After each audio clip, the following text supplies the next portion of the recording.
All right, here we go. 48-hour rainfall totals. Big rain totals here across portions of McLennan County, Falls County, Limestone. We had multiple flood advisories the last few days after and during the big rains coming down. Officially at Waco and Temple, didn't actually pick up that much yesterday, just a couple of tenths of an inch or so.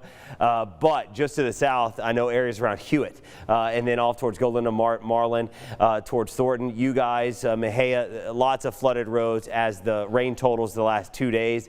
4 to 7 inches of rainfall has fallen in this kind of bullseye here in Central Texas. We knew that the northern half would have the better rain chances the last few days and that would taper off towards the southwest. And yeah, yesterday Temple, couple of tenths really around kind of the west and north side. That's it.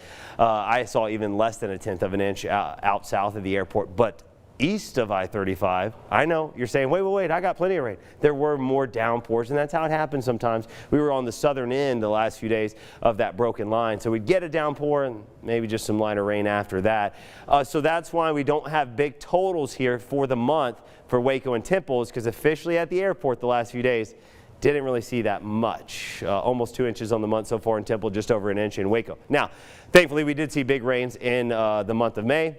And that does have our rainfall total up, getting closer to 13.5 inches. Now, this time last year, Waco, you guys already had 25 inches of rainfall. So we started out wet last year, finished much drier, and that carried over in the first half of this year. Almost 16 inches on the year for Temple. Both areas were drought-free. Well, we are hanging back a little bit. We're a little below the seasonal average because, again, the first several months of the year were so dry. We're off to a cloudy start. We've got some light fog around parts of Central Texas. Standard Insurance Agency Tower Cam giving us a look at a cloudy and muggy start to the day. South winds 5 to 15 miles per hour, kind of keeping us from seeing widespread dense fog across the area. Temperatures are in the mid to upper 70s across Central Texas. We're going to be warming from there, as I do expect increasing sunshine, lower 90s, a few mid 90s mixing in. And hey, again, the one bright spot like we saw yesterday, 10 to 20 mile per hour south wind, keeping that thick, humid, muggy air mixed up a little bit, making it more tolerable outside. But regardless, it's still going to feel pretty humid with the feels like temperatures, the heat index value in the upper 90s to low 100s. So again, you got to take some breaks, stay hydrated. It's that time of year. There is a transition period with our bodies into the warmer season that we're doing right now. So our bodies do need to get more acclimated, and they will be by the back half of the summer, but it does take a little time to adjust.